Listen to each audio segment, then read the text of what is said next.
Yeah. He's fun. Is he talking? No, I called it just like that. Okay. Yeah, I just decided to do it so far. Okay, it's fine. Okay. Okay, good morning, colleagues. And thank you so much for all of you. You were all here early, around 8, and I apologize that we delayed a bit. It's due to some protocols that as the university we need to observe. So my name is Ntanganezeni Mapoli. I'm your program director today. And for us, I'm gonna just...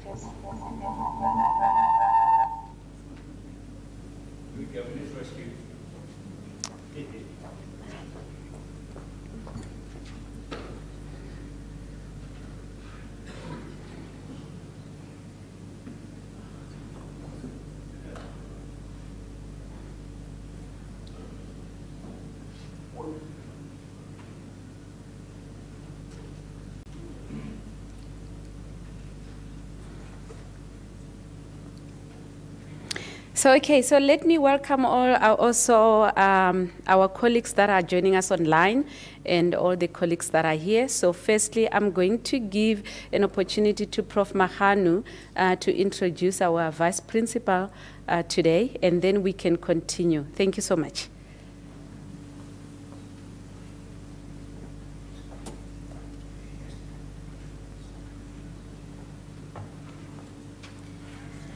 Good morning, ladies and gentlemen.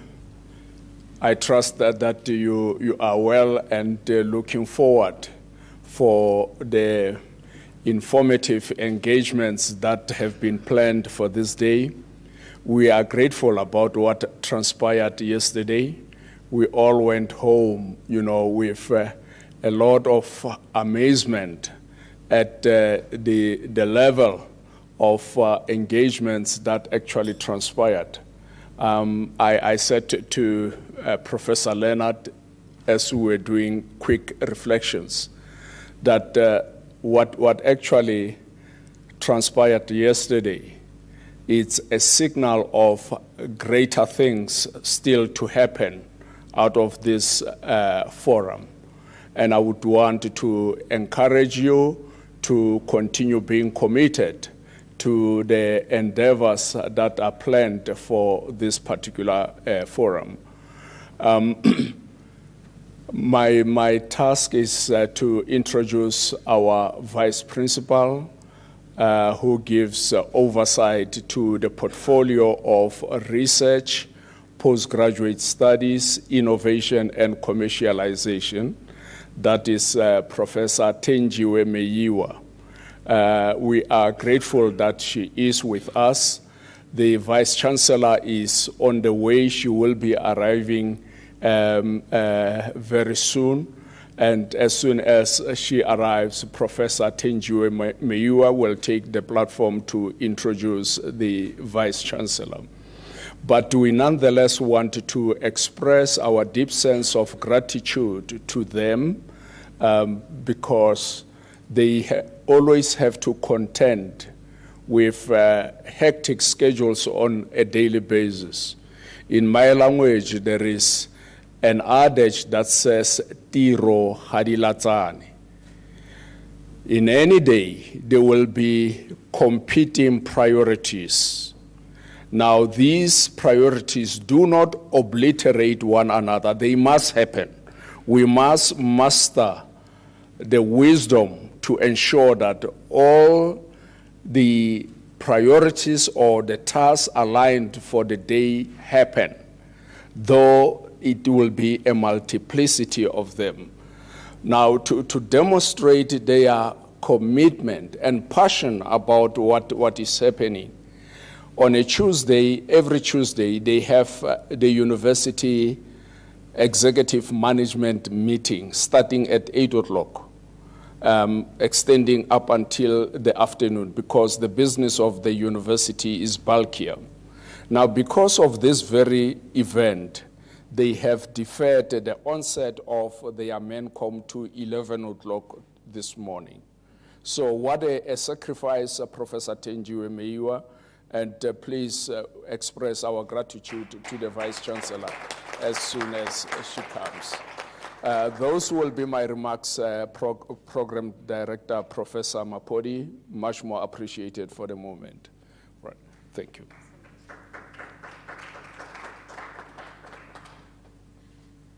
So thank you, Prof. Magano, for actually setting out the platform. And immediately now that we are welcome, it's so easy for us to start to actually focus for the day. As he told you yesterday, it all went well. So we're hoping that today, let's have the same energy, and also let's support our speakers. So we're gonna start with the program now. And our first speaker, I'm gonna just start now with our first speaker for the day. So I'm going to read his biography. Our first speaker is Dr. Johnny Stomath Darling. He's a nanotechnologist and transdisciplinary researcher. He studied at the University College London Institute for Global Prosperity and helped to implement the Global Assembly, which actually it brought a global citizen to consensus to the world leaders, COP 2026. So COP 2026, if you all know, it's for the United Nations. He works for UK Urban Agri-Tech, which strive to promote urban agriculture or agri-tech as a solution for food security and also for environmental crisis. His interest is on how to measure, on how or what to measure our society to maintain resilient and coexisting prosperity across all scales of all interdependency world that exists our shared planet. So, and he also work for a small company that is a ISWE Foundation, where this company developed the tools and methods that actually empowered people for governance infrastructure. Through this, it is through the global assemblies, a citizen assembly. And also he is involved in national citizen assembly like Armenia. And also he is involved in the UK Assembly, where he look at the issues of cost of living crisis, and also some of the governance and the AI systems and digital tools, seeing on how best he can actually utilize those tools to reach out or for doing the awareness into the community. So let's all welcome Dr. Stomath Darling to come and give us our presentation for today. Thank you so much.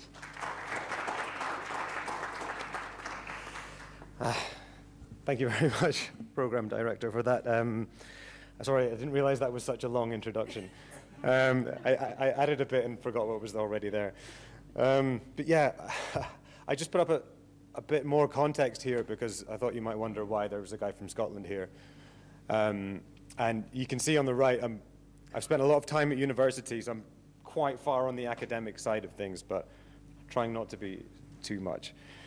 I suppose the other bit of context is, you know, I come from a world where the power mostly stays on and things work most of the time, but we still have poverty and we still have declining public services and declining trust in government, and we're not really prepared for the complex challenges of the 21st century.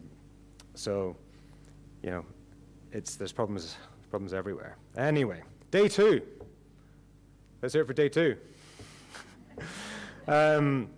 According to the program, I'm here to set the scene, to move us seamlessly from one day to the next. But of course, that means we first need to talk about day one. So on day one, we saw communities bedeviled, as Professor Magana put it, bedeviled by profound challenges, and some of the amazing work already being done to make these communities more adaptive and resilient. We heard about food security challenges, we heard about unemployment, mental health, we heard about violence against women and children, we heard about the need for community empowerment. We heard about devastating floods with lives lost and lives saved. The barriers to precarious living and how those So the barriers that precarious living places on, even being able to think about being resilient. We heard about crippling drought and failing ecosystems, and rain coming at exactly the wrong time, and feelings of isolation. But we heard about where and how to act when the government does not. We heard about participatory research, the strengths of bottom-up and top-down approaches, the need for ownership in the community, and the power of reconnecting with nature. We even heard a light-hearted request for more dancing, but we also heard someone utter the haunting words, "We are finished." But from where I'm standing, the people of the communities we heard about yesterday and all across South Africa are already incredibly adaptive and resilient. If this was just an exercise in academics learning about resilience, then the answer is already in front of you. But of course, we're aiming to do much, much more than that. And we saw resilient academics too, dealing with their own challenges while pursuing world-class scientific and social research with an African twist. These 5 communities of practice, which are already structured in impressively holistic interdisciplinary cohorts who are committed to practical transdisciplinary engagement. And when the lights went out, we were reminded that this is an adaptive, resilient country holding itself together despite its many challenges. And from the thunder in the background, we got a reminder of the challenges on the global scale, which the climate is already throwing at us and will continue to throw at us in the years ahead. Back to day 2. So we've seen the needs and we've seen the capabilities and we've got a taste for collaboration. Today is where the magic starts to happen, where all this talk of collaboration needs to start turning into action. And there are 2 main ways we're going to approach this. First of all, Professor Dijkstra is going to introduce you to he introduced you yesterday, and we're going to begin this using the 9 universal roadblocks framework as a sort of journey to a little exercise that will last for today and into tomorrow to kick off this collaboration, to get us working together, to get the minds moving. And this, I am told, will be fun. Also, we want longer relationships to form, of course, so that these academic partnerships can continue for many years to come. So after the initial roadblocks exercise, we're going to be sorting out all the teams in the background, and there will be an opportunity for everybody to properly meet and talk to each other on either side of the pracademia aisle, and in a process sort of loosely inspired by speed dating, but I promise you it won't be that painful. And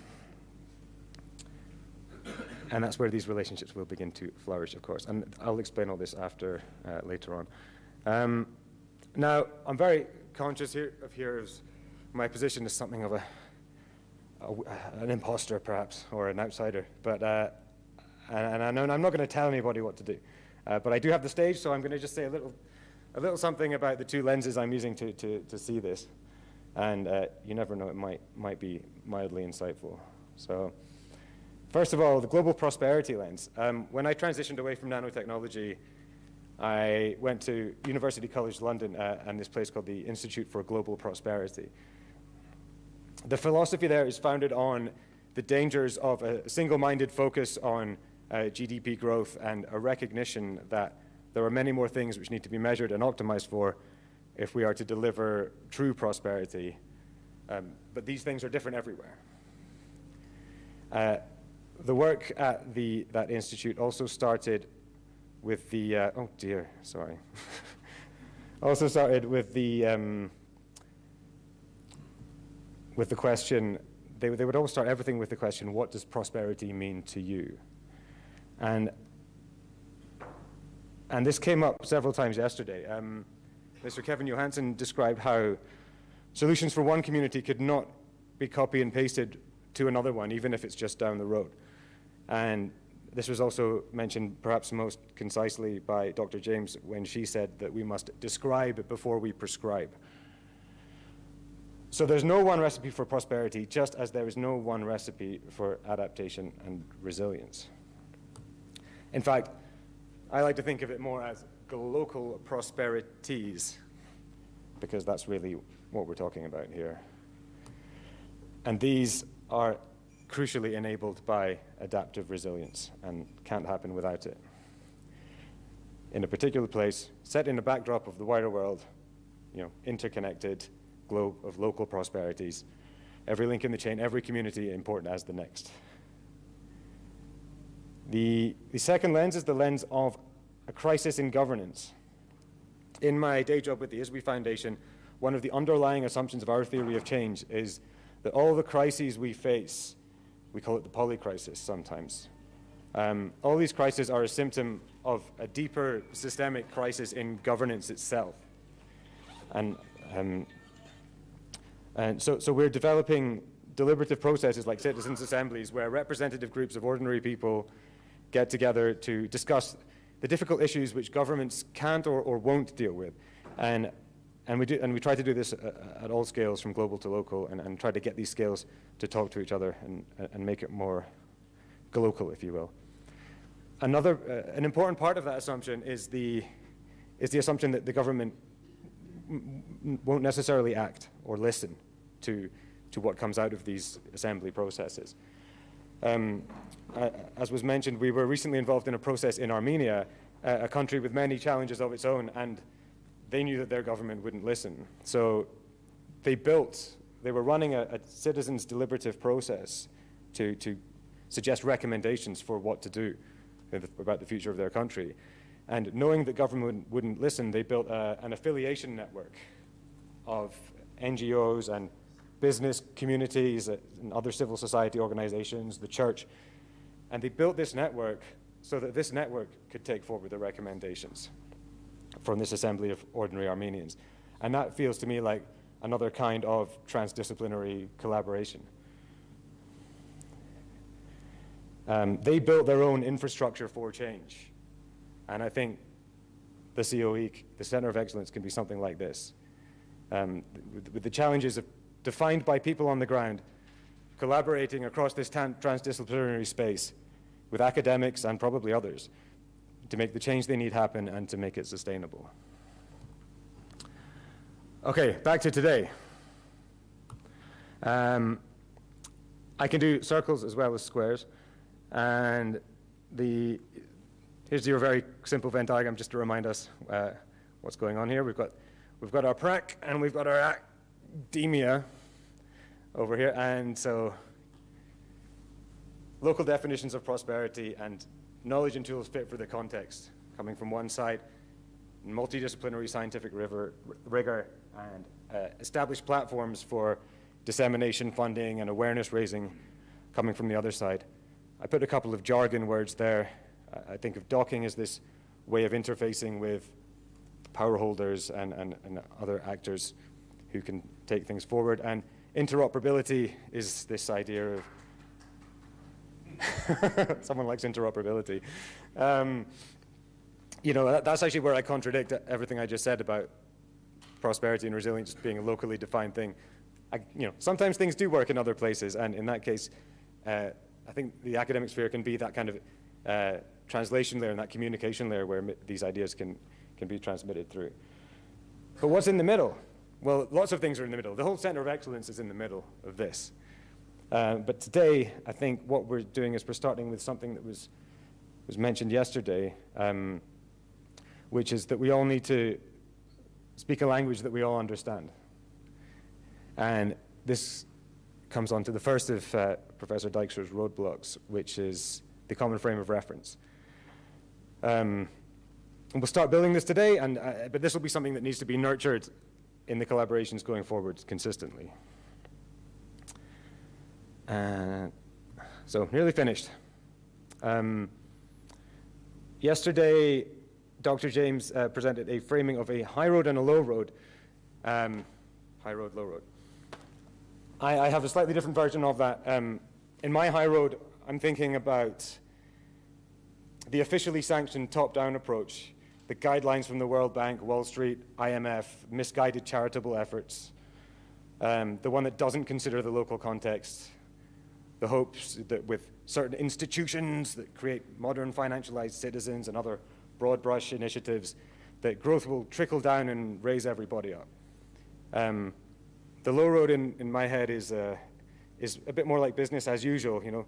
Communities and doing excellent work, working really hard to understand and address their problems, but without the resources and support to really make this change happen and to make it stick. And when I saw the high road, low road thing yesterday, I was reminded of a story I heard based in South Africa, based in a school in the Karoo. And the teacher was explaining the high road and the low road to the children. And her high road was all about, you know, good behavior, honesty, goodness, self-control, good manners, and everything wonderful to make your life happy. And the low road was all the nasty things, the lazy way out, the easy way, following your urges, and leading to all the bad things in an unhappy life. And after explaining this, she asked a boy in the class, she asked him, so will you pick the high road and the low road? And the boy said, now please forgive my accent. The boy said, nah, miss, I think I'm just gonna fuck it through the bush, through the veld, sorry. So there's the veld. And that's where we are, I think. Let's explore the space between the high road and the low road.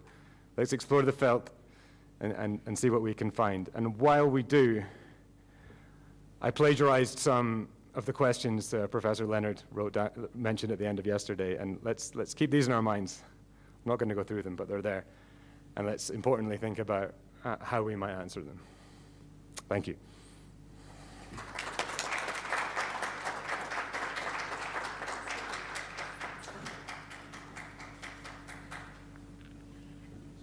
Thank you for delivering the talk for today and actually teaching us about the prosperity. And as maybe as academics, what we need to ask ourselves when we look at prosperity in our rural communities and prosperity in the urban area, how is it actually related and interlinked to each other? So those are the things that maybe as we focusing for today, we should also ask ourselves. So as he was talking about the high road and the low road, I'm thinking about if we think about this, the low road as rural communities, and I'm thinking as maybe as academics, where is our, where can we get involved in terms of the low road and be able to assist the community in terms of the issues of environmental crisis and food security. So I am going to allow us to have our vice principal to come to the stand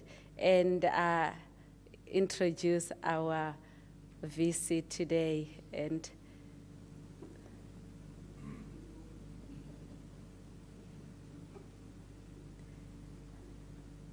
okay. Thank you so much. Thanks, Program Director, Dr. Mapodi. I acknowledge all the delegates and with particular appreciation for the College of Agriculture and Environmental Sciences Management, of course being glued together by Prof. Leonard to get us to have this celebration. I could not be more proud about this as the manager responsible for the college, but also for research. But my job is not to do that. I just had to brag a bit about that and also appreciate some of the conversations that we have had before the Vice Chancellor and Principal of the university came. It's good that Prof. Traffic delayed you a bit. We would not have had the kind of network that was very rich that we had earlier on this morning before you came. So with the likes of Prof. Dijkstra and Ian Rippold, we had all that conversation that's really going to catapult us a much more further away. But let me get to do my task here. The Vice Principal and the Vice Chancellor and Principal of the University of South Africa, the only university that is tasked to carry the name of the country, and the only international university on this land that has that responsibility, is led by Professor Puleng Linkabula, who is the first black woman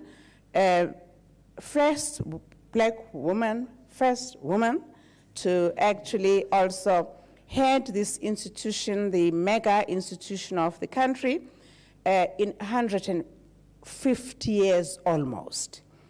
This year, this opening and also this conference and the celebration of this center that we're having could not have happened at a better time than when we are this wise and old and quite matured, being 150 years old, being led by Prof. Linkabula, who is actually a trained feminist and an ethicist with a PhD in social ethics, as well as having done work in feminist social theory, ecological, economic justice, as well as Ubuntu broadly. She is actually has also supervised in these areas. Before coming to UNISA, she was with the University of the Free State as a Deputy Vice Chancellor, responsible for some of the items that we've spoken about in the last day and are going to be today and tomorrow. As well as before that was with the University of Witwatersrand, Johannesburg, as the Dean of Student Affairs and a member of the Vice Chancellor's Office. Of course, she has served as the Vice President of various, President and Vice President of various organizations that have so much to do with the work that we're doing here, which somehow links to what Prof. Makano said earlier on in terms of the committee that she's leading, which is the Executive Management Committee, has meetings on Tuesday, but we have put that on hold to honor this conference and to honor this center, a center, of course, that very much is exemplifying the kind of women that we have leading this institution, resilience as well as adaptation. Over to you, Madam.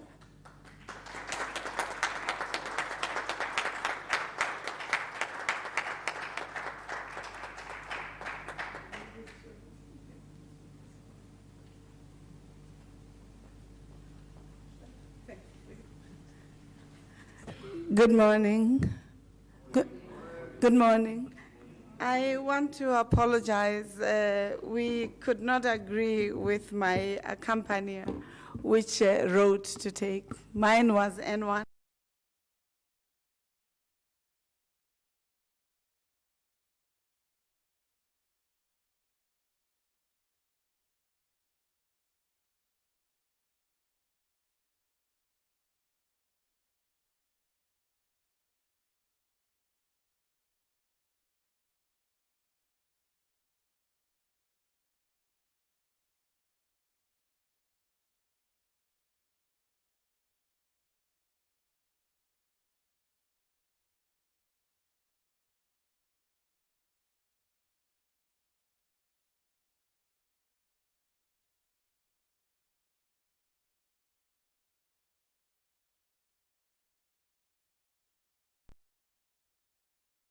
Your disciplines are geared towards asking the question, how do we become relevant and resonant in a changing world where the climatic changes, ecological degradation, the questions of poverty, food security, and food sovereignty are becoming even more important?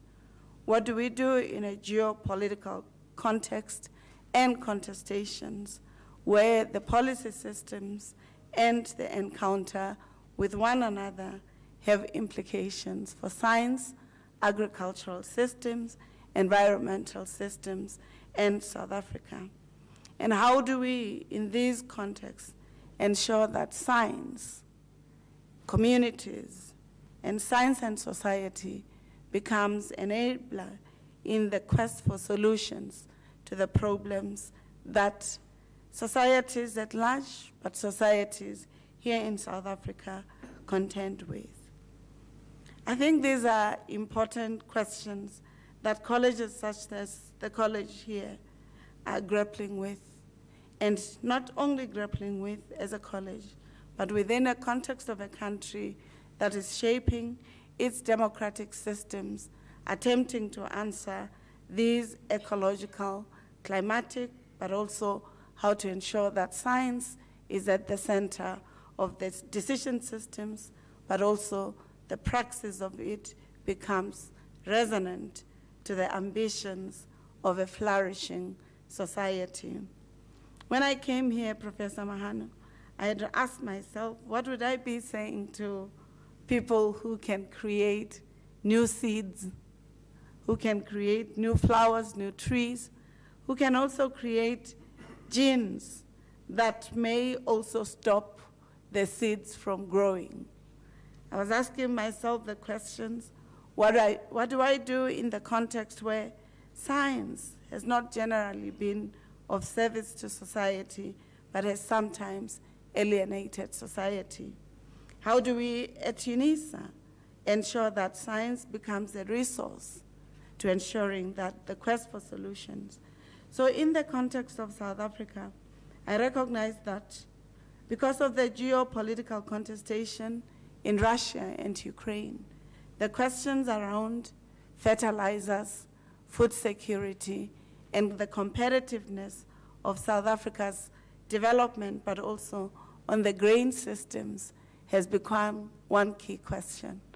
Where are we in these conversations as the college, and how do they enable us in our internationalization agenda, but also in solving these global questions that are real, practical, and which our societies are contending with? The Indian physicist, but also an environmental advocate, Vandana Shiva, also raises critical questions, not only about the seeds, but about the science that we utilize in producing the solutions. Is it only commercially available, or does it resource societies and those who are participating in other forms of technologies and other forms of economies within the communities being empowered? I don't think these are the questions that I'm able to answer, Professor Mahano, but I do know there are many experts within the college that can help us to understand some of these critical questions that we are contending with. Also, in our context, the questions of food security and food sovereignty have become quite important. Are we able to feed ourselves, or are we still expecting others to feed us? This is a question that sounds simple and yet very complex, because it's not just about whether we are able to eat and to survive, but it's about the cyclical economy and its integratedness or entwinedness with the systems of science around these matters. The third aspect that I just want to raise, which I think is quite critical to thinking around our nexus and the varied iterations of how science and society can interface, is actually in the promotion of healthy food instead of medicines. I don't know whether this discourse around food systems, medicines, health and well-being, but also the choices of food within the context of South Africa and the region or the continent are the questions that we are asking, particularly in the school that deals with nutrition and associated matters. For me, these are quite critical matters when we look at the contestations of health and well-being, where we are told that there are increases in South Africa of obesity, of also lifestyle-associated health challenges that we may be needing as the college to start contending with. The penultimate issue that I want to raise, Professor Mahano, is really to thanking the college for always being a trailblazer, an environment where success is embodied, but where sometimes the college is too humble to sharing its successes.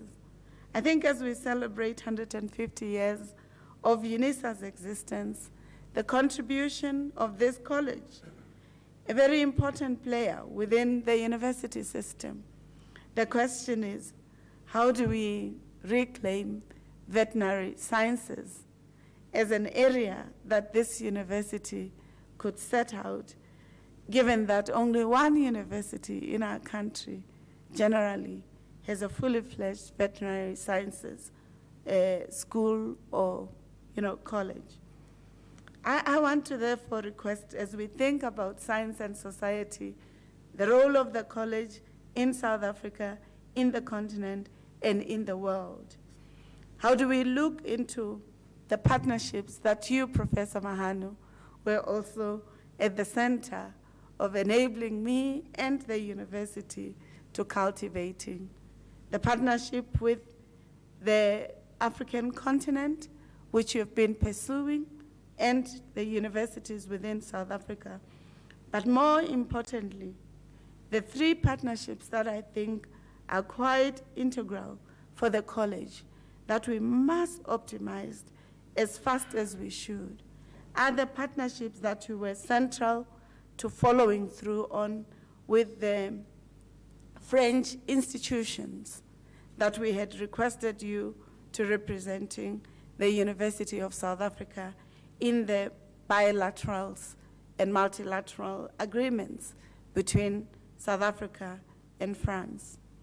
The second one that I think holds dear and possibilities is also the Portugal partnership that UNISA has signed with at least 3 top 50 universities in the world that will harness and project the excellent work that's already being undertaken within the college, whether your drug research work, whether the publications that we hadn't as a university that we're now having in prestigious journals such as Nature and others, or whether it's the cultivation of emerging professors who are aspiring but also inspiring excellence through the work that they do throughout the country and the continent.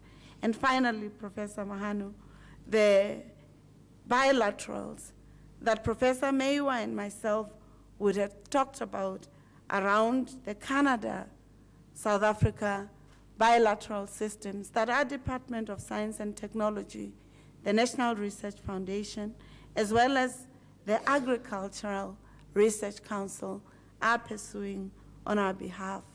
I'm aware that the provisioning of the farm is becoming an important area that will enable the concept. This idea that you were talking about is when I came about pursuing prosperity through science, society, and the conversation or multi-dialogics on this. I'm hoping that the farm can be the locus of articulating engaged scholarship as a real conversation between those who are at the footholds of the praxis of science and those who are in the laboratories and the praxis of science. Oftentimes, we tend to focus on the theorization and not necessarily the application.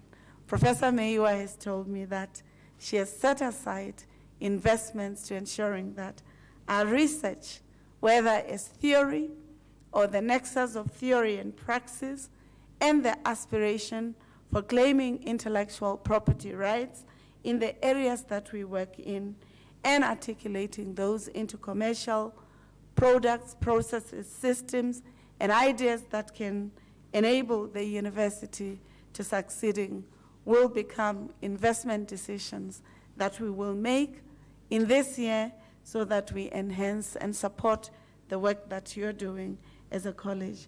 I'm here to listen, to learn, to support, and to celebrate the work that this college is doing, but to recognizing that your work is not just a job, but it's work that enables the university to claiming its future, to cultivating and going into the archives of indigenous and endogenous knowledge systems that can enable our society to benefiting from your work. So I'm appreciative. I wish you all the best, and I hope the deliberations that you're going to have will edify many of us, particularly looking at the common challenges, mutual consensus to working together, building and strengthening the capacities of societies, governments. Please don't leave governments. We often think of ourselves and communities as scientists, but we forget that the policy impediments, if we don't advise the states on decisions, especially science decisions, whether science policy, science diplomacy, or even the economic and commercialization systems. And I'm hoping that the matrices of science and society, the public sector and private sector, but also the enablement and the relationship with the TVET system as we articulate these programs will be quite central. Thank you very much. I wish you all the best. And I'm really proud of the work that this college is doing in support of the scientific agenda and the success of the university.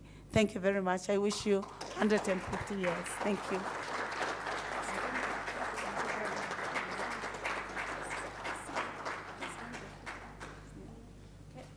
Prof. Mahanu and Prof. Mewa, please, if you can come forward.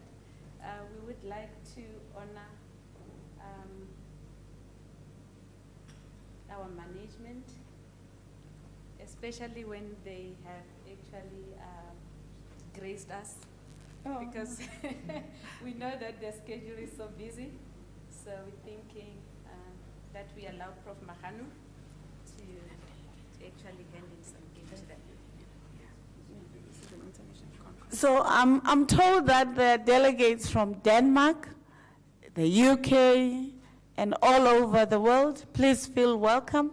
You're welcome, and I hope you have enjoyed our warm weather. Thank you. I know from your side, for us it's winter. Thank you. And let me allow our IT colleagues to just help us so that we can do this, and then also the ribbon of cutting at the same time, so that we don't waste time. And I would also want to invite our speakers, our main speakers, to also come forward so that we can do this together. Good. Thank you. Vice Chancellor, I've already expressed our gratitude to Professor Meyiwa, and I asked her to extend it to you. Thank you. We cannot master words accurately to express our deep sense of appreciation to your support and your leadership. Please know that this college is actually flourishing in the manner that it is doing because of your leadership and also the leadership of Professor Meyiwa and the entire extended management of the university. You are deeply appreciated. We just wanted to extend a small token of gratitude on behalf of this delegation. Yes. Yeah. Thank you very much. Let us do the ribbon cutting. Yes. We would rather be here than at management committee. This is enjoyable.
principal.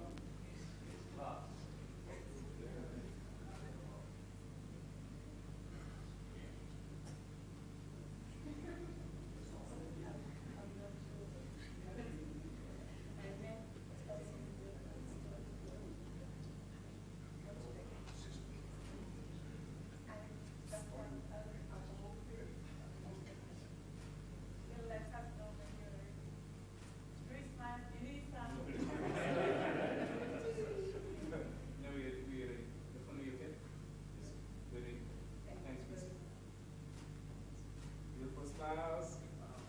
That's good.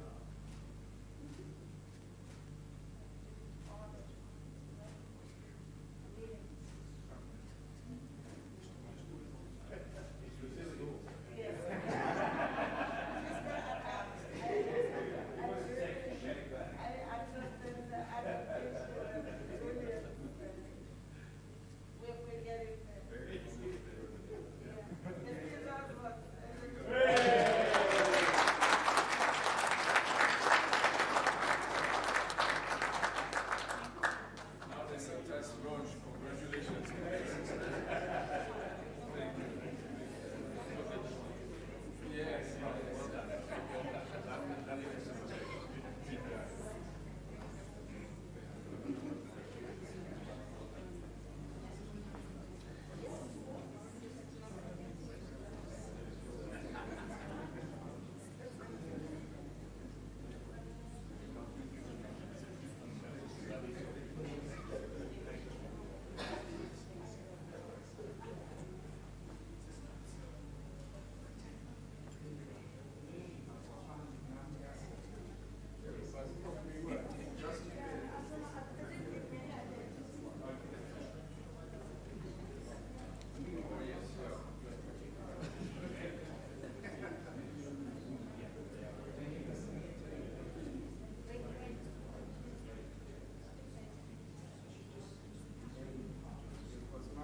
Just hang on.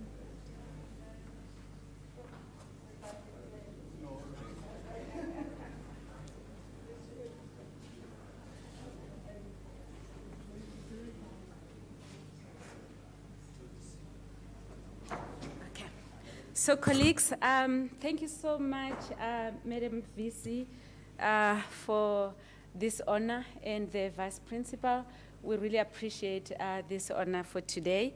And I apologize for the audience that are online because you actually failed to see what has been happening here, but actually we had a nice cut for the ribbon, and it's now officially, you can talk about the Center of Excellency. So I'm going to continue today with our colloquium, and as I said, we should be much energized, especially now we already have some remarks from our VC, and that actually gave us an idea of what we need to think about and how do we use science as a resource to enable us as academics to solve the issues of food securities and also the environmental crisis that we are facing.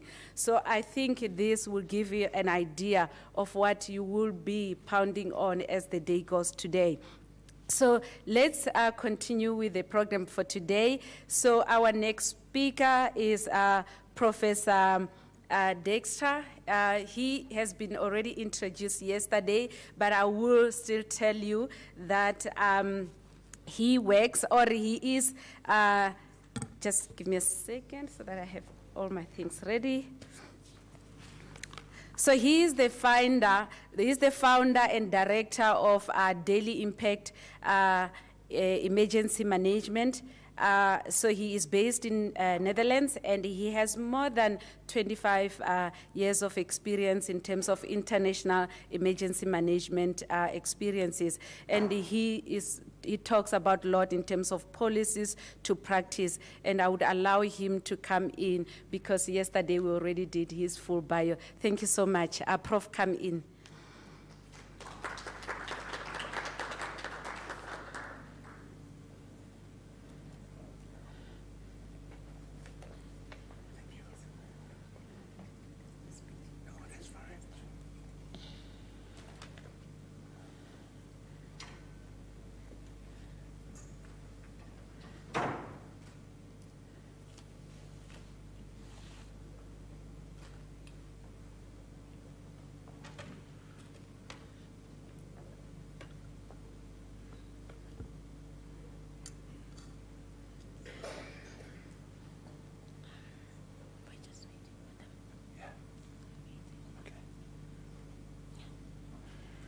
All right. Wonderful. Congratulations, everybody, on the Center of Excellence that is now officially launched. And now the real work starts. We are now about to enter the engine room of the Center of Excellence. And the Pracademia event, such as this, which is a hallmark of the future of the Center of Excellence, bringing together the community practitioners with the academics as well as policy, so linking science with practice and policy. And I'm standing here representing the international component of the Center of Excellence, together with Johnny Stormont-Darling that you just now heard, and also representing the global movement from risk to resilience. Central to that transition are the 9 universal roadblocks that I will confront you with this morning. Now, we have a couple of new visitors, not completely unimportant visitors from, or more commonly known, the top brass of the University of South Africa. So yesterday I gave you an introduction, and I just briefly want to go through that again for the benefit of those who are new today, and as a refresher for those who saw it yesterday. But it will not take a lot of time. Why do we do what we do? We want to go from risk to resilience because it's the same as going from problem to opportunity, or in terms of healthcare, from diagnosis to therapy. I'm standing also in front of you as a former trauma surgeon and emergency physician, and it's highly questionable what the benefit is of a diagnosis when there's no perspective of a therapy. And so this is a key to what we are doing. On the one hand, you have always, with everything that we do, we have the potential for jeopardy, and there is the potential for opportunity. And when you just look at disaster, emergency management, and risk management, then you look to the side that has the potential of jeopardy, the misery side, as I call it. Now, the aim of the exercise is we can discuss all about the risk, but we want to go from the jeopardy side to the opportunity side. So it's constructive, it is positive. So when you go from risk to resilience, you have to define the risk and the resilience. Briefly, risk is probability times impact, which is, we all know this one. But we added the 2 F's, which is the fear factor, because to stress that the psychological, emotional dimension of both jeopardy and opportunity should not be overlooked. If you do so and think it's only a rational or logical exercise, it will come back to haunt you. Now, on the resilience side, we use this formula, which defines resilience as the relation between capacity and vulnerability, which allows us to approach resilience from 3 different angles: the resilience side, the capacity side, and the vulnerability. So clearly, if you reduce your vulnerability and increase your capacity, that's the sort of combination that you're looking to achieve. And when you talk about capacity, as I said yesterday, you have to make the distinction between coping capacity for a sudden onset event, such as a storm or a flood or an earthquake, or adapting capacity for a slower onset event. Now, the trick that or there's not so much the trick, but the biggest challenge that stands at the origin of all that we are planning to do within the Center of Excellence has to do with the lessons learned, because they do exist. But, well, that's interesting. We seem to be making the same mistakes with every time there is a new crisis, which means that lessons learned, they are not being implemented, either not at all, or too late, or in practice. And this has been a process that, you know, I am not a pipsqueak anymore, so I've had some experience all around the world in multi-hazards. I'm a specialist in misery, and this has led to a lot of frustration. Frustration that is felt in all realms and all sectors, because it includes academics, it includes practitioners, it includes, who is frustrated by the fact that these lessons learned, they do exist, but are not being implemented. So in our international effort, also as a professor in Finland and as a professor in Washington, D.C. at the George Washington University's Institute for Disaster, Crisis and Risk Management, we set out to make an inventory of what are the reasons for this frustration. And so we asked 4 questions. Where are the lessons learned? Where are they stored? Why are they not used in practice?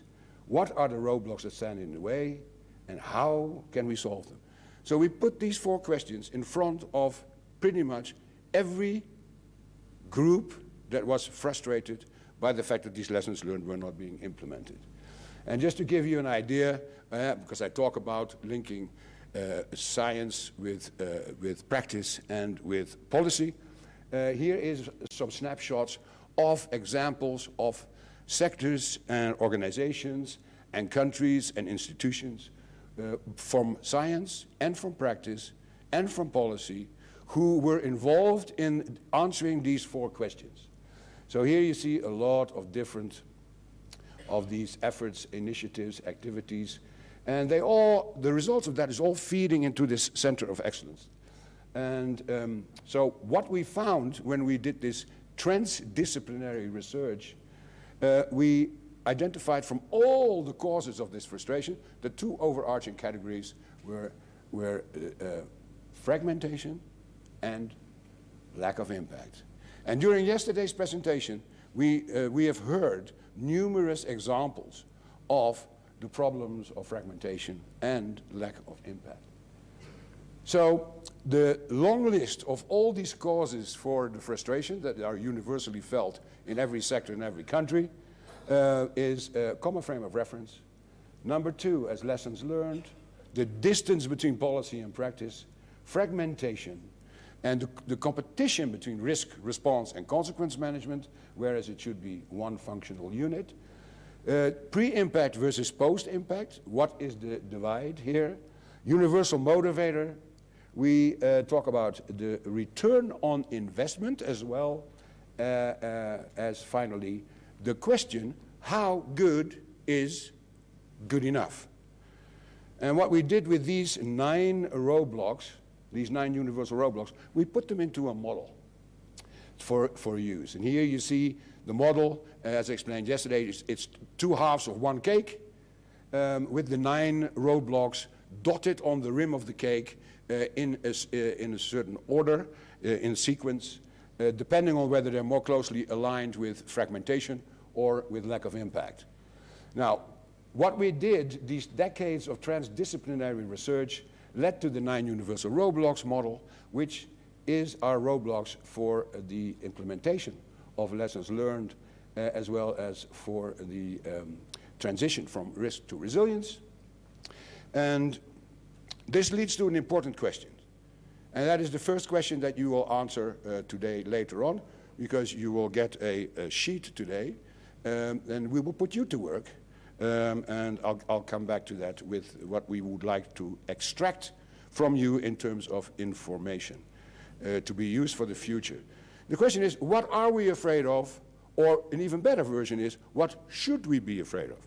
And allow me just a few moments to look at it. Because irrespective of whether you talk about a flood or a drought or a pandemic, or terrorism, or mass migration, or societal disruptions, the consequences are always the same.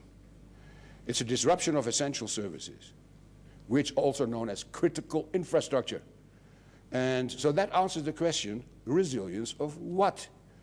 Because as a person, as an organization, as a university, as a city, as a country, you are an ecosystem. And an ecosystem can only survive on a daily basis when their critical infrastructure functions properly, or is there, no disruptions. So the resilience of your system of essential services, known as critical infrastructure, what are we talking about? We're talking about water. We're talking about food, agriculture. We talk about shelter. We talk about energy. We talk about transportation and mobility. We talk about communication. We talk about finance. We talk obviously also about the economy. And we talk about the natural environment, but preferably in connection with the built environment as well. We talk about health. We talk about education. We talk about governance. We talk about safety and security, and what the Center of Excellence also aspires to include, which very few people do, is this sector of critical infrastructure called societal cohesion. And in the past, all these sectors were relatively independently, both geographically as well as functionally. But that is no longer the case. Due to globalization, these sectors have become interdependent and should now be considered conjointly together and not in isolation of each other. And this is also true geographically. So there are many of these, the problems that we face are not national. They are by definition international or global. So what does this mean when we look at resilience? It means that we have to look at the bigger picture. We have to do this because otherwise we can't see all the moving parts. We have to understand how these moving parts are interrelated. And finally, why do we need to do that? Because we need to anticipate on cascading effects. Otherwise, there's no way to exercise prevention or preparedness. So the visual of doing this is that you have to keep 9 balls, or whatever balls there is, up in the air. And that is basically, in this case, when you talk about the resilience of critical infrastructure, you have to pull in all these different sectors of critical infrastructure in sync with each other. And then the question, of course, is how are we going to do this? Now, can science do this? That is highly questionable. We have tried it, but it is not really working. Because the essence of the classic, traditional scientific approach is that you do an experiment, and you have a study group, and you have a control group. But you can only change one variable. Otherwise, you cannot judge the cause-effect relation anymore. So when you're dealing with complex situations, with 9 balls that you have to put up in the air, science, classical science, is limited. We've tried it, so we have to think of something else. And, for instance, that gave rise to from risk to resilience, gave rise to pracademia, and gave rise to the 9 universal roadblocks. But one example in the environmental sciences, and as was mentioned, the ecological degradation, I shared yesterday already this. It's not just a few voices. It's an increasing choir of people, not only from academics, but also from practice and from policy, who are saying this, that science alone cannot help us answer very complex questions. And this is, for instance, comments made by Gus Speth, a major person also in the realms of the United Nations Development Program and the World Resources Institute. And it's the last sentence I want to draw your attention to, because in the last sentence, it emphasizes the how question. And that brings us to the essence of what we are doing with the Center of Excellence and the pracademia approach. It is the how question that is the problem for science. And that is why we need to have pracademia meetings such as these, not just these 3 days, but structured in longer-term collaborative projects, concrete with real impact while reducing fragmentation. So when we look at, therefore, the linking policy with science and practice, we get pracademia. And the pracademia is linking practice with academia, but what it actually is, it is linking the how question that is answered by people from practice, with the what and the why question that is often the realm of academics, of scientists. So that led internationally to the 2020 Vision program.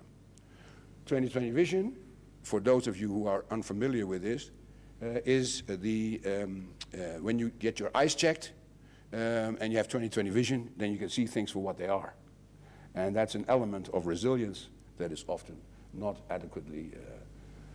So concluding the intro, this is what we're doing. Now, a quick moment just to make it functional, not scientific, but functional. 3 essential ingredients of what makes you as a person or you as an organization resilient. That's basically 3 things that were identified based on research in the 1980s within the private sector of the United States of America, where resilience was a big thing then. And Diane Coutu wrote about this, and she identified 3 elements. The first one is staunch acceptance of reality. This is exactly what 2020 Vision is. You have to see things for what they are, not for what you would like them to be, or are afraid they are. Denial. The second element is you have to give meaning to hardship. So don't sit in the corner and start crying and feel victimized. No, get up and do something. And then the third element is an uncanny ability to improvise, which also means that when required, you have to be able to throw out all existing plans, protocols, procedures out of the window and come up with something completely new. Now, also, one of the things that typifies the Center of Excellence is that we've abandoned the single expert who comes in from the outside and tells people what to do and then leaves. As Llewellyn Leonard called it, the parachute expert or the parachute scientist. We have abandoned that. Instead of doing that, we want to build co-ownership and co-creation. And we use this tagline called "All of us know more than one of us," which is what we're going to do today, because you will be giving the feedback, and I will not be telling you what to do. We will just facilitate. And that's very much the role of the Center of Excellence as a platform for collaborative activity that is all-inclusive. All-inclusive such as there. Now, the 9 universal roadblocks, is it blue sky thinking? No, it is not. It is a toolbox that you can use from practice, tools from practice and tools from academia that you can use for the benefit of designing things before something happens, monitoring things as in projects, research proposals, when they are happening, and evaluating them afterwards. So it is connecting the before, the during, and the after of what? When we talk about the design, any emergency or crisis. So the term universal roadblocks is not just a marketing ploy. It is actually intended to be truly universal, any crisis or disaster. So that leads us to this summary of the background and context for what we're going to do today. This includes the 11th Brunel lecture, a series of interactive lectures that we did on behalf of the Institution of Civil Engineers. Here you see a visual including a list of the cities that we visited and presented the 9 universal roadblocks and the feedback. The focused feedback that you are going to have to answer today, and there is, I'm not sure, are the scoring sheets, I see Llewellyn Leonard in the back, are the scoring sheets being distributed? Yeah? All right, you get them in a minute. But you are now tasked, asked and tasked, to answer 4 questions on this scoring sheet that you will get. The first question is, what is your biggest concern? In other words, what wakes you up at night? What bothers you so much that it wakes you up at night? Which of the 9 universal roadblocks is your priority 1? Question number 3 is briefly explain why you made that choice. And question number 4 is, how would you recommend that we overcome or bypass the roadblock that you gave a priority 1? And that is the information that we want to get back from all of you. And I am saying with some emphasis that we expect a 100% compliance rate from all of the people present. So that you know, and this is, one other thing that we do when we link pracademia with practice and academia is we address another issue. And that came to the fore yesterday because we heard case studies from the field, from practice. And we heard about case studies from academics. And where do they meet? When you want to drag people and get them involved, we obviously have to deal with that question too. Because scientific graphs and tables and texts generally are mindlessly boring. It does not excite people. You know, the impact of scientific research papers, you can use the citation index, but to what extent do they have actually an impact in the field, in practice, in the communities? We have to look, that's an issue of concern because we want to reduce fragmentation and increase impact. That's also why we came up with this idea of visualization. Because if you deal with something that is complex, yes, the question is, how do we deal with complexity? Well, the answer is visualize it. The next question is, how do you deal with uncertainty? Well, the answer is, use what-if scenarios. And it's that combination that leads to not, say, Hollywood bullshit, you know, like these Hollywood, no, these lead to reality fiction what-if scenarios. So think back of yesterday and think of a combination of the story telling by Shanice Gomez and Catherine Sutherland. So combine these two into a reality fiction what-if scenario, and then you get something that is called storytelling. Why is that important? Because if the Center of Excellence and UNISA wants to be the bridge between science and society, we need to abandon jargon, scientific jargon, policy jargon, technical jargon, forget it. We need to use normal language and visualization. Storytelling helps to draw people from all kinds of different angles with different agendas, different interests. They get drawn inside the story. And they're not looking at each other anymore. They're now together inside the story. And then you get something that I refer to very unacademically to the HS factor, which is the so-called holy shit factor. Because when people are drawn inside the story, they say, holy shit, what does that mean to me, my family, my organization, my career, my city, my country? And when you have them there, you have created co-ownership of the problem. But that's not enough. They have to be co-owner of the search for solutions. And that's why we work with recommendations. And so anyway, that is key. So very briefly, the way we do this, inspired by the work of Shanice and Caroline, and I'd love to use your slides for future international presentations in storytelling, Shanice, yeah?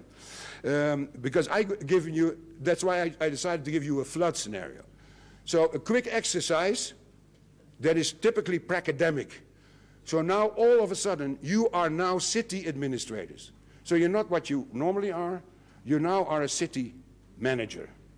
So you're not the mayor, you're not politically responsible, or policy, you are operationally responsible. You are now the city manager, right? Here we go with the reality fiction. Something happened in your city, a flood, and you're the city manager. And you don't know what happens, but you get pieces of information in. What happened?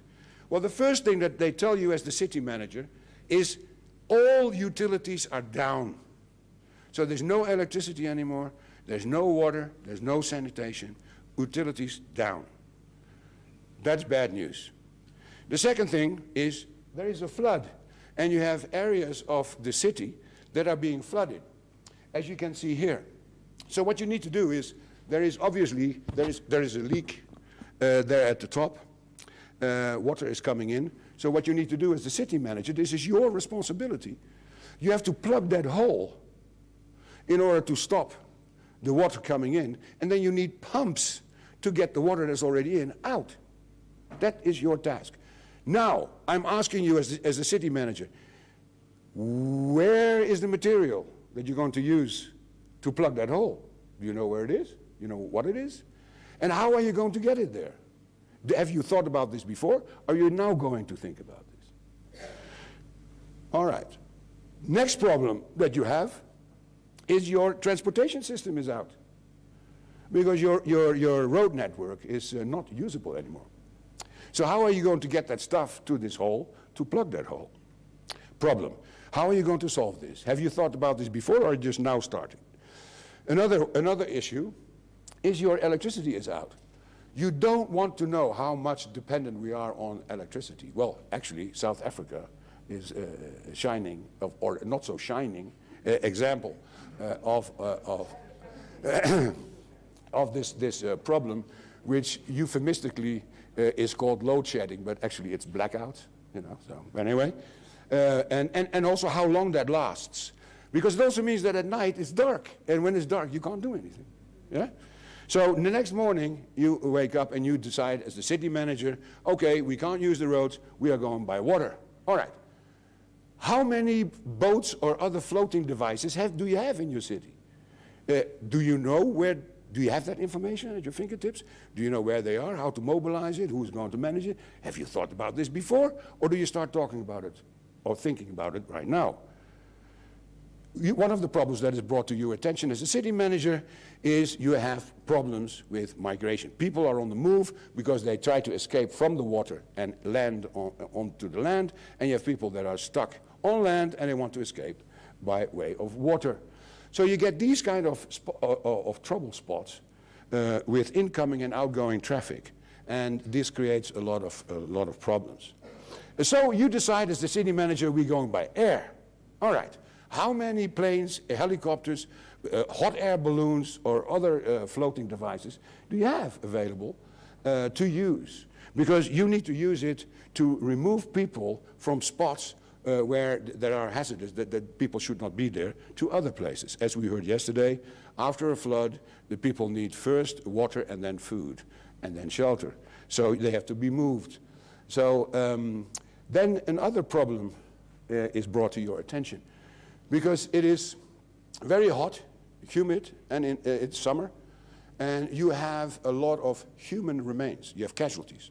Human casualties in the thousands. And when you have human casualties, I can tell you from practice that the number of non-human casualties, cows, chickens, dogs, cats, and everything that is non-human, by far exceeds. And that represents in the sweltering heat a health hazard that is considerable, and an ethical problem as well. Because what are you going to do as a city manager with the human remains? Because you can't send them to the mortuaries because they have no electricity. You can't put them in cemeteries because they're flooded. So what are you going to do as a city manager? Well, fortunately, you went to one of the Pracademia courses of the University of South Africa, and you know the 3 elements of resilience, and one of them is an uncanny ability to improvise, right? So you went there, and as a city manager, you said, okay, I have to be improvised, and you think of, all right, let's mobilize refrigerated trucks that we can use as temporary morgues, and you say, okay, this is a great example of improvisation. All right, you are the city manager, so where are these refrigerated trucks in your city? And how can you mobilize them and use them? Have you thought about this before, or are you just now going to think about this? You also decide as a city manager that you have a port, so the best way to get things in and out, like resources, food, water, etc., is by mobilizing the port as a first item of priority. Then you have to clear the port and sort out problems like this. Then, all of a sudden, you are alarmed because there's been an explosion in your city, and nobody knows what hazardous materials have gone up in the air. You don't know. But you are tasked to solve this problem immediately. So, whilst you are so busy, the media have arrived in your city with the flood. And if you don't provide the media with information, they will go out, find it themselves, or create it. And this is the picture that goes all over the world, and your name as the city manager is mentioned in this, because you say, this city manager cannot even save their own citizens. And so despite all your hard work, your name is mentioned in a very negative context. And why is that? Because you were so busy that you forgot to provide information to the media. You didn't give press conferences. So then you get this kind of stuff. So just this is sort of an example of a reality fiction, what-if scenarios, that is an attempt to draw people inside the story. And I made you city managers, but it doesn't matter. It's sort of anyone, whether it's engineers or media or whatever people, storytelling brings people together. So, as a summary, here we go, you already know this, and this reality fiction what-if scenario and the holy shit factor and the co-ownership and the co-creation is, of course, needed when you're dealing with very complex cascading effects, when it is a disruption of your critical infrastructure, irrespective of the cause, be it a pandemic or a flood or war or cybersecurity. And so we have different scenarios available internationally. I brought you also one here. It's a recent reality fiction what-if scenario about a pandemic. It was recently written, and the title is Catching Corona, yeah, which also identifies this complexity with the 9 universal roadblocks and what to recommend. All right, now, essential services. With your permission, I'm going to skip the piece of on the critical infrastructure, which is the resilience of critical infrastructure, because we have to go back, we have to go down to the real issue at hand, and this is the Center of Excellence with the partners and particularly UNISA. Here we go, the 9 universal roadblocks in the version of the South African Center of Excellence, and here is the universal roadblocks. So, now, assuming that everybody has a scoring sheet, can I have 2 more scoring sheets here in front? Because 100% compliance is 100% compliance. So, we are going to the engine room of the Center of Excellence. We're going to the engine room of the 9 universal roadblocks. We are going to go to work. So, here we go. We go to work. Yes, yes. Now it starts. All right, so here you see the 9 universal roadblocks, the cake with the halves, and here you see the 9 roadblocks. Here you see hang on, I'm going a little bit too fast. Here you have the scoring sheet. So what I would like to, I am going to go with you through the 9 universal roadblocks. Whilst you're listening, you think about which one resonates with me, but it's based on question number 1. What bothers you so much that it wakes you up at night? So question number 1, please, on the back of this scoring sheet, on the back, you can write down question 1, major concern. What bothers you so much that it wakes you up at night? And of course, there are always people who do not wake up at night, and I congratulate them because they have no worries in the world. But by and large, when you look at from risk to resilience, when you look at ecological degradation, we're looking at climate change. I mean, the COE in South Africa is called the COE for adaptation and resilience because it has a climate change emphasis, so you can look at that. And then, whilst I am presenting it, you can think about which one of these 9 roadblocks is the most pressing one, the most important one. And you give that a number 1. Now, the others, you can also identify in terms of priority by putting other numbers. So the highest is number 1 and the lowest is number 9. Now don't be smart, so as many people do that give me 2 7s and 3 5s. No, 9 different numbers. Otherwise, your scoring sheet cannot be scientifically included in this sample. So we want really 9 different numbers. And I'm saying that with some emphasis because my experience with doing this with thousands of respondents around the world, is that there are always people who come up with something creative, which is good in terms of resilience and in terms of uncanny ability to improvise.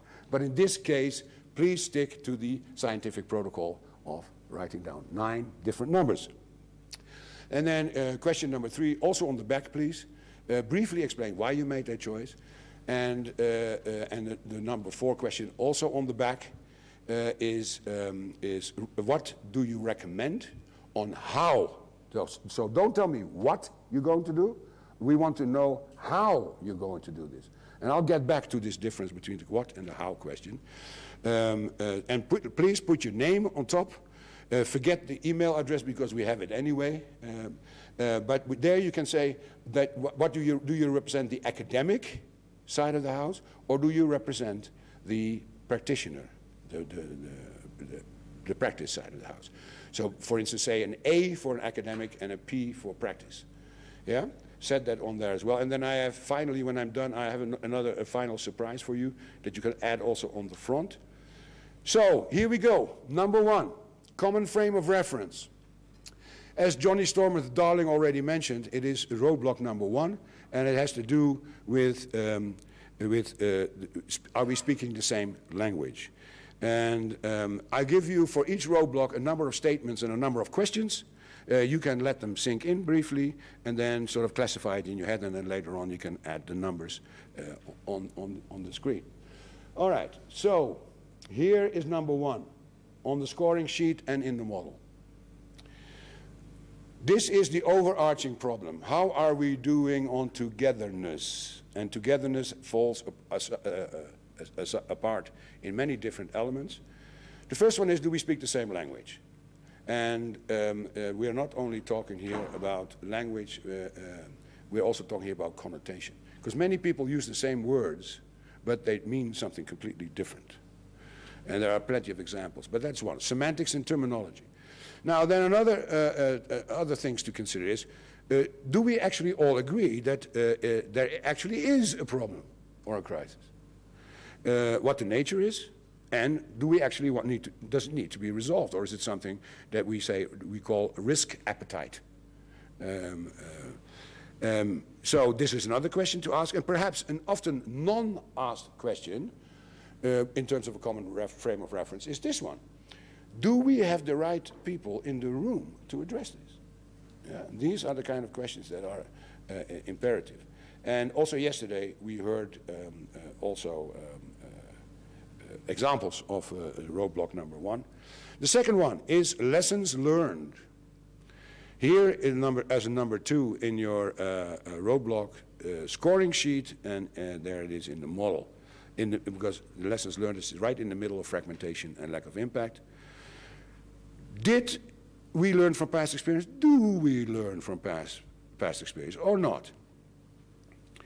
So, questions to ask. You can also do this within the college, within the university, within the school, within a department, within a company, within an institution, any organization, or in a family. What are the lessons we learned? Where do we keep them?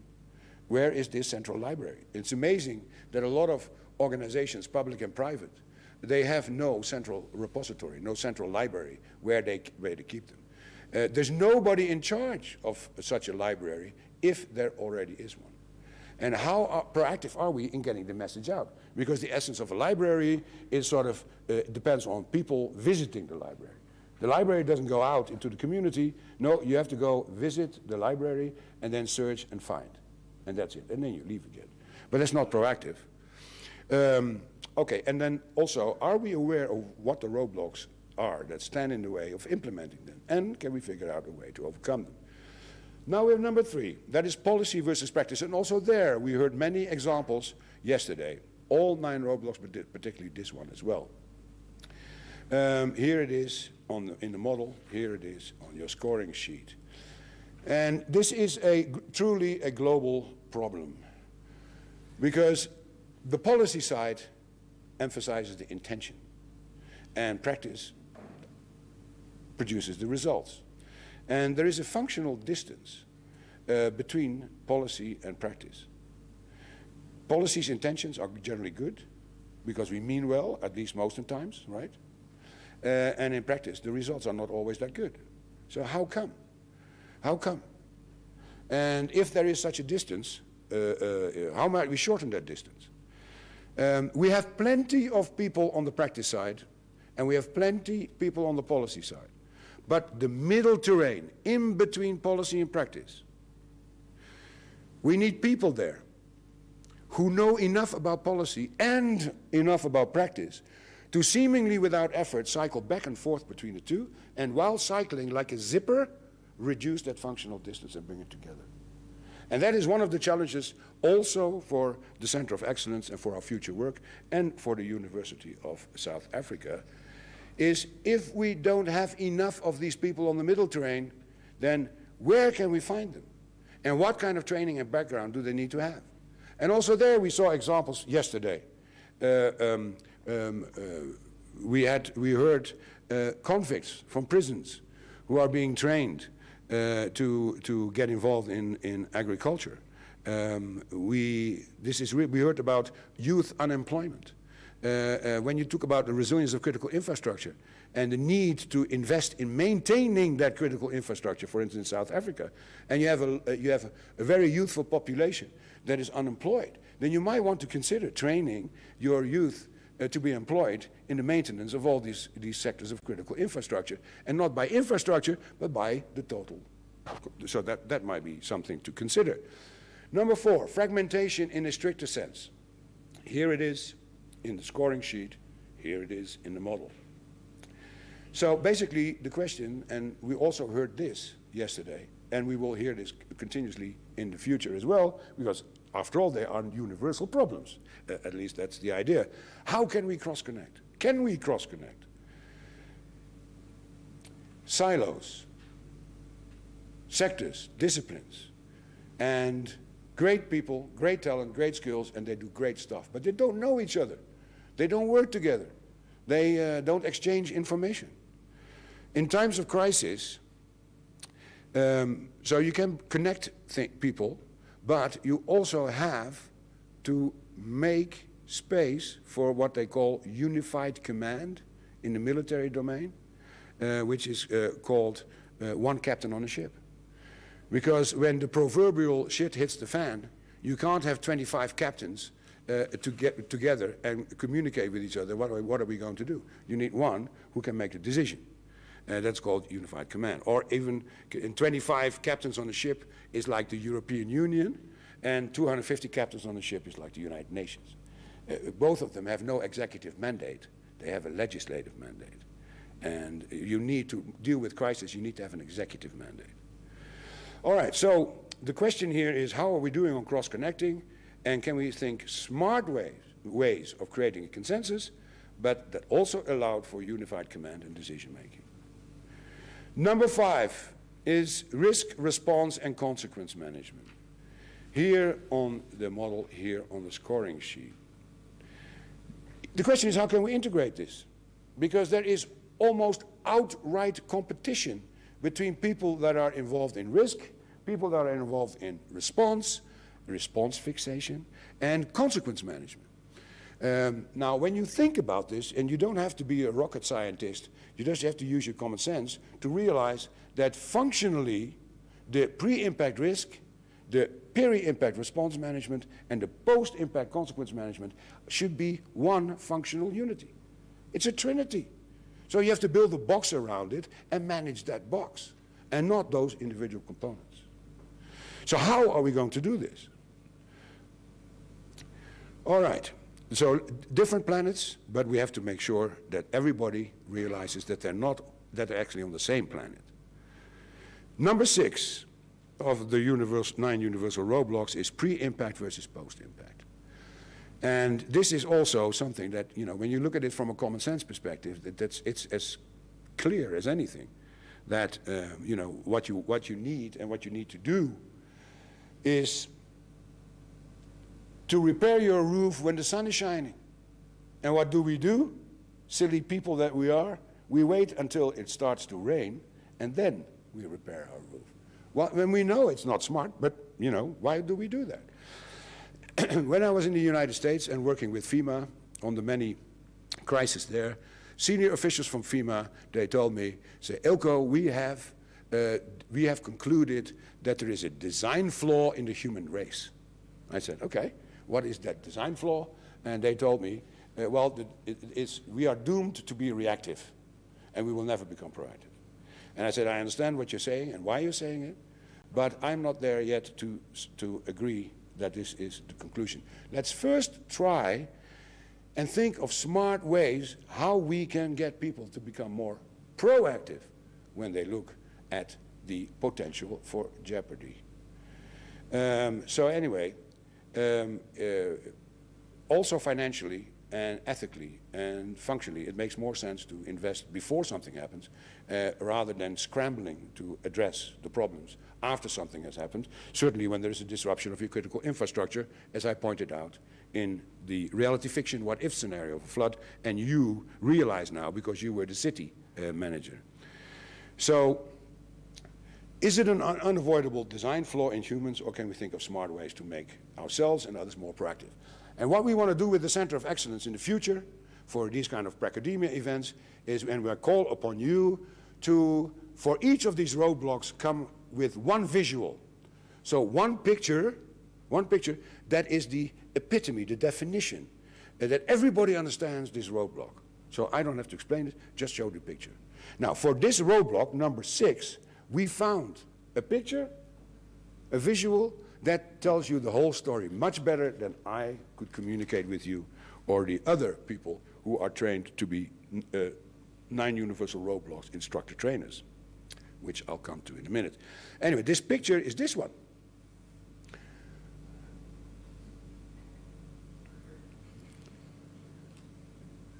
So for NER 6, it's pretty obvious that that's the definition. So we're looking for more of these, kind of visuals. Okay, number 7 is universal motivator. As you can see from your scoring sheet, it's sort of a standalone. It is not included in the spider web at the center of the model, because it is actually really a standalone item and is a factor of importance with all of the other roadblocks. So during a crisis, everyone wants to get involved. Everybody has an opinion, but when there's no crisis, nobody seems interested in it. And that's bad, because everybody gets involved if there is a crisis. So we get a spike of attention and activity and a lot of information. And then when the crisis is over, it drops down to 0.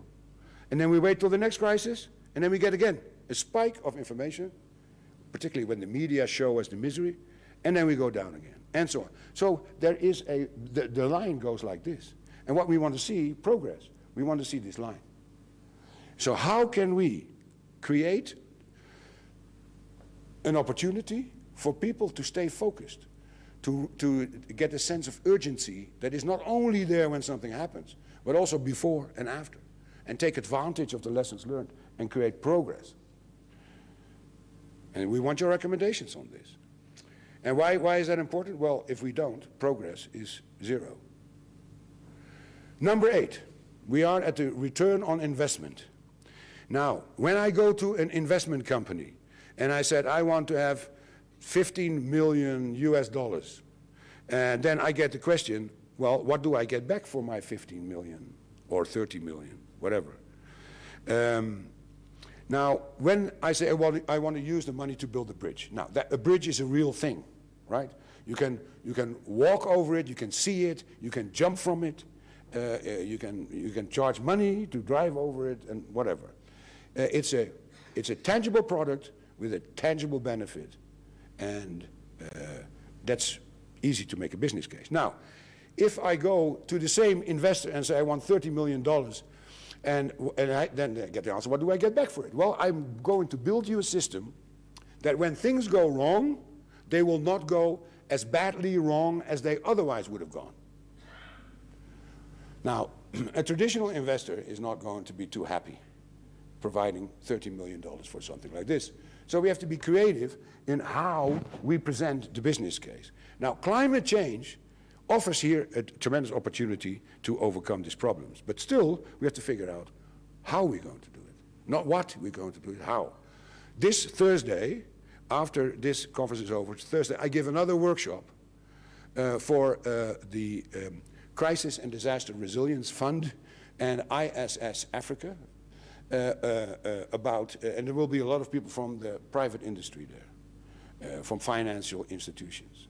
And then obviously we will zoom in on number 8. How can we convince others that it makes perfect business sense to invest in measures that will reduce our vulnerability and increase our coping capacity or adaptive capacity? And that is the question that is key to the success of the Center of Excellence. We are at the finishing line. The question, how good is good enough?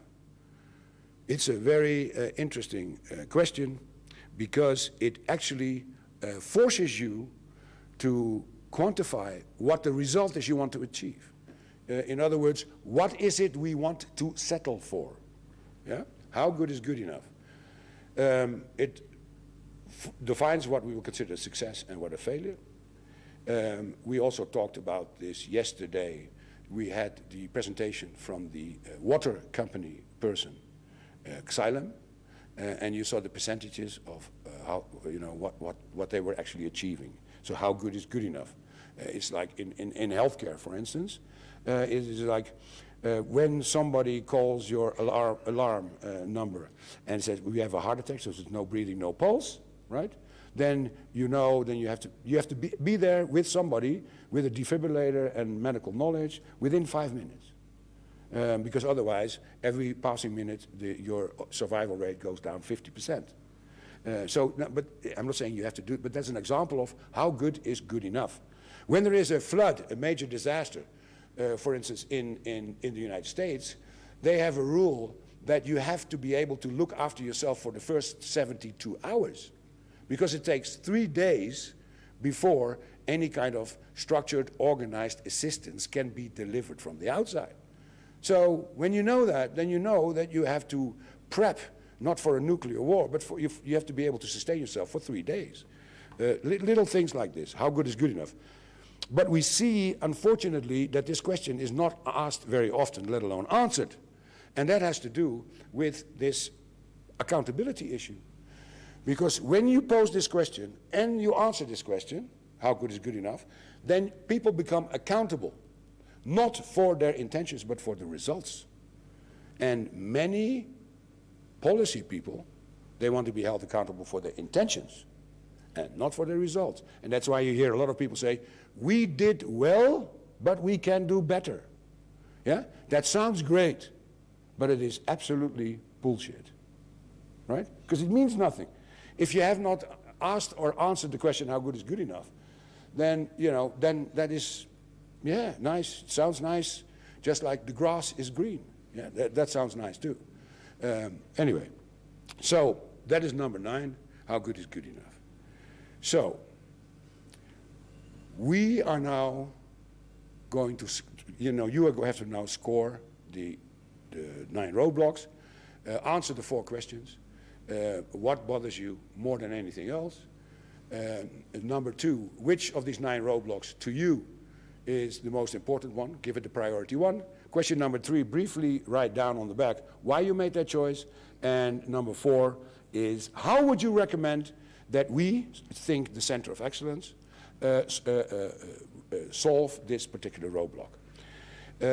We will have a discussion later amongst ourselves on the results when we get all the forms back, because we need that information to see what kind of teams. Johnny will explain this in a minute, but we use the feedback from you to assemble the teams. Now, and I am sure some of you will not be able to be there for whatever reasons, but we hope 100% compliance rate in filling out the forms.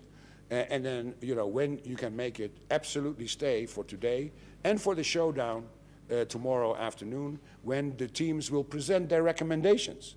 And then we will do more of that. The idea is not to have a discussion. The idea is to have a dialogue. And because a dialogue, everybody who participates wins. In a discussion, you have generally one winner and the rest are no winners. So here you have, I was actually not going to show you this, but we have done this in Africa before during lectures. Not this with teams, but just lectures. And I just want to give you an example, not to influence your voting, because that is you. You have to vote. But I give you an initial thing. We went to Dar es Salaam, and these are only engineers. Huh? Bear in mind, these are engineers. And these were the top three: gold, silver, bronze, in terms of priorities, right? And then we went to Durban, and there was gold, priority 1, priority 2, and priority 3. And then we went to Johannesburg, and there we had gold, silver, bronze. So you see already a certain pattern evolving. We also went to Cape Town at the University of Stellenbosch, and that's where they put the gold, silver, and bronze medal in terms of priorities. And we also had representatives from other parts of Africa, and that's what they did here in terms of. So you see here a particular emphasis, which we see more often. But that is addressing the what question. So you are completely at liberty to, so don't be influenced by what I just showed you. You just give a priority 1 to one of the 9 roadblocks. But here's the kicker, here's the surprise. What I also want you to do on the front of the paper is to select one of the roadblocks 7, 8, or 9. So here, the first is on the list. You say, okay, this is going to be my priority. But then, and look at this, what we have found is that NUR roadblocks 7, 8, and 9 are much closer aligned to the how question. And on the south end of this red arrow, we'll see that those are more aligned with the what question. And what we want to find out is how. So please add to the front of your paper either a 7, an 8, or a 9. So which of these 3 would then, other than your priority 1, would have your preference? 7, 8, or 9. With that, thank you. Oh, you were going to chase me away, huh? Can I take my clothes back? Okay. Well, that was my contribution to the hands-on working back.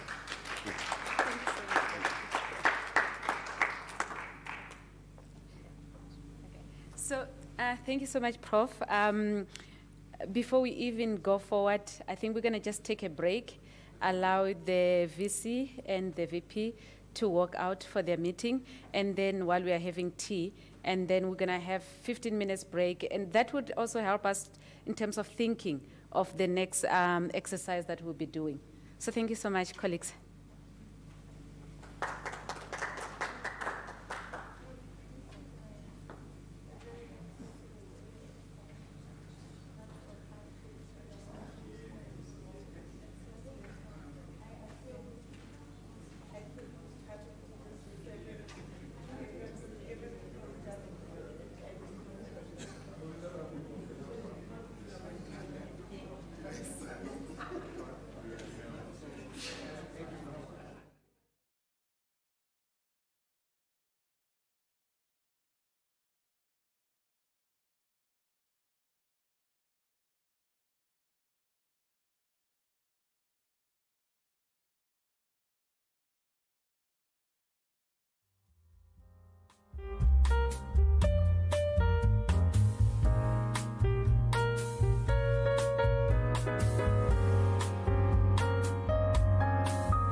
If we can now all sit down and proceed with our program of the day.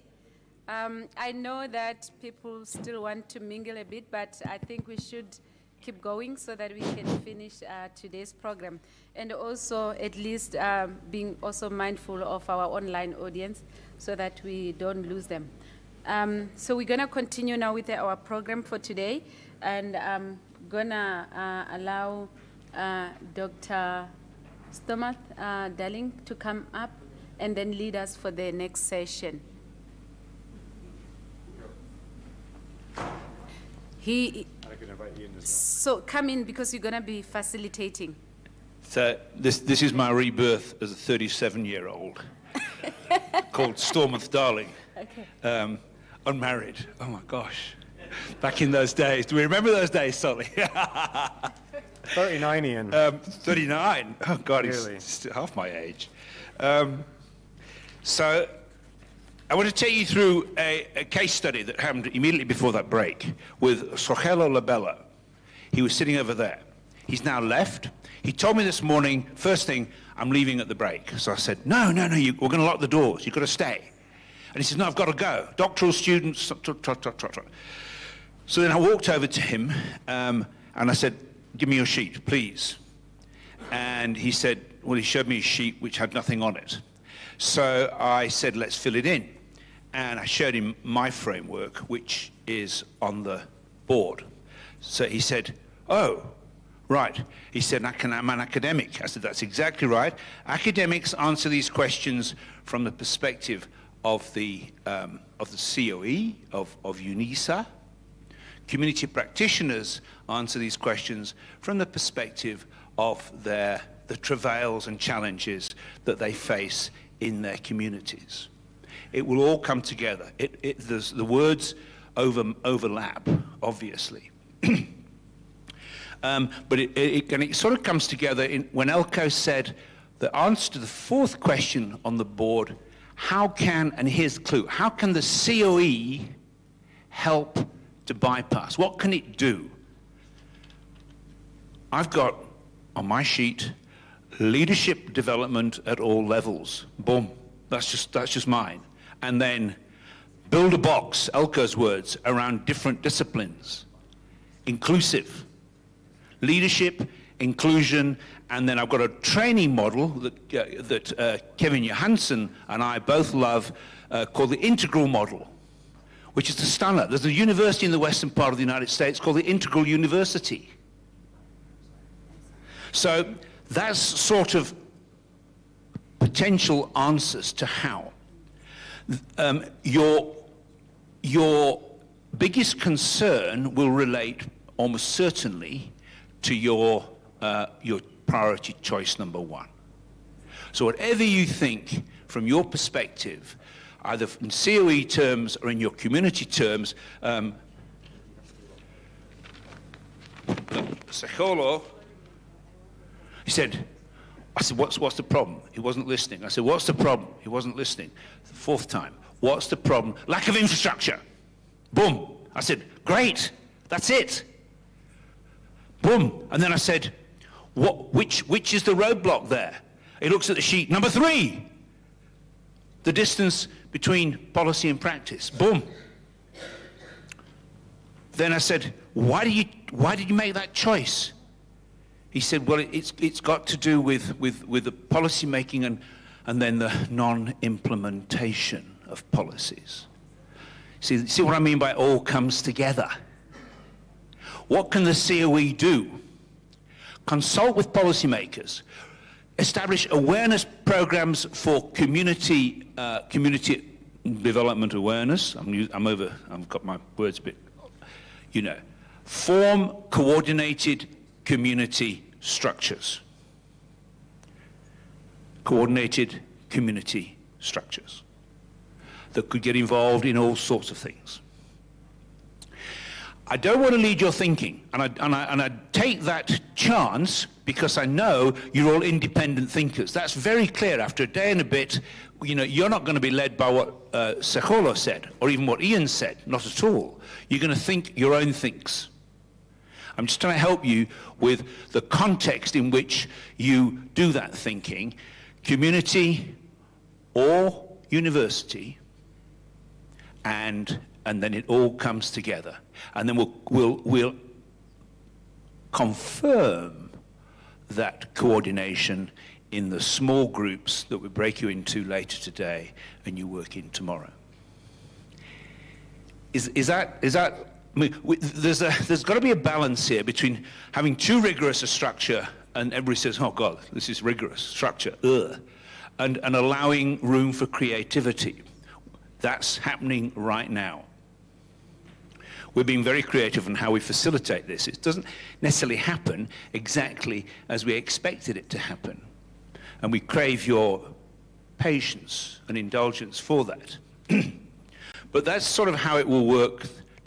Anybody got any questions? Questions now is that you can ask. We'll wander around and help you all with this sort of process, just to make sure, and everything must be clearly written on the back of your scoring sheet, with your name and email address clearly written on the front of your scoring sheet. At some stage after you've filled in the question, you're going to go through the front page and you're going to make a list of 1 to 9. As Alko asked you earlier, please make numbers all priorities. Choose. Anybody got any questions? We've got 2 slides on the screen. There's that one. Oh, we'd like you to write A or P somewhere on the front if you're an academic or a practitioner. And the other slide, John, is it's just a reminder. A reminder of the roadblocks. So look at slide. Yes, Elko? Yeah, just one comment. What helps us in assembling teams is the last slide I showed you is when you are forced to make a selection, pick 7, 8, or 9. Which one of the roadblocks 7, 8, or 9 is to you is your. If you have to make a choice between 7, 8, or 9, then make that choice and then put it also in front somewhere in the corner. 7, 8, or 9. This will help us not only to set the teams, but also help us to get the direction of the future. Thanks. Anybody else? You're going to be 15 minutes now to finish off. Some of you may have finished already, in which case spend more time reflecting. Thinking and reflecting is things we sort of talk about that we don't actually do as much as we should have, in my opinion. This is where it gets really exciting. It's interesting. It's like there's a vibe, there's a passion. You're pleased you're here. Sekolo said, "Oh my God, I didn't think I could do this." It took him about 6 minutes. When he left here, he said, goodbye, Ian, like we're long lost friends. Yes, Chief. 7, 8, 9. 7 is, Johnny, do you want to just flip the slide? Thanks, chap. So 7 is called universal motivator. So what does it say there? When you look closer, this roadblock is a standalone item not connected with others. how can we keep our focus on staying prepared when the sense of urgency is not strong during the crisis? So it's like when you look at the disaster management cycle, there's a huge amount of effort goes in response straight after disaster. The other aspects of the cycle tend to get ignored. How do we keep motivated to address everything? That's number 7. Number 8 is you need some money. We need some cash here. Where are we going to get that from? What's the return on investment here? What's it going to cost Victor to unblock those catchment areas so his river flows again? And the 9th question is, what does success look like? How will we know when we've won? Or how will we know when we've reached a certain milestone on our journey? There's no destination, remember, it's just the journey. We enjoy the journey of life. Thank you, Chief.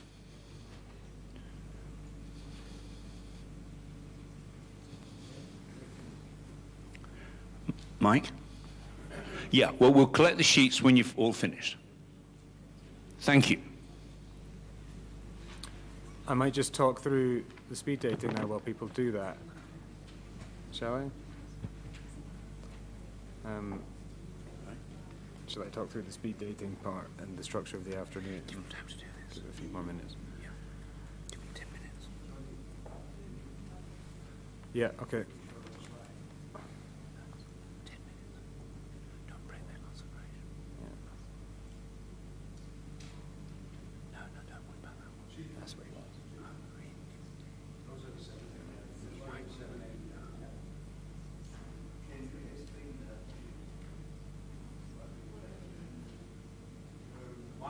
Why I'm asking you to write down 7 and 8 for 9 on this worksheet.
So, colleagues, as everybody is still busy answering the questionnaires, I just want to quickly sort out the online audience. Can invite them to come in tomorrow. Okay. In the morning. Yeah. Okay. That's at 8. Fairway. Okay, so thank you so much, colleagues who have been online with us, and we're grateful that you have actually been so patient with us, and when we're doing the breaks, you were there, and then coming back to this discussion. But because the afternoon part, it's more of the practical exercise, and you are online, so we're not going to be able to accommodate you. So we would like to allow you to have your break and maybe attend your other meetings. But we're looking forward, since this is the launch, we're really looking forward for you all to engage on the Center of Excellency and making sure that all the objectives that Prof. Leonard has indicated yesterday, as colleagues, we can work together and be able to do research and also to engage in terms of scholarly engagement. So let's make sure that tomorrow we resume again at 8 o'clock for all of us, but today for this afternoon, we're gonna let it for only a physical group that are here, and then so that we can do all the practicals. So colleagues, we will let you go and have a very wonderful day, and then we're gonna continue with the audience that are here physically. Thank you so much.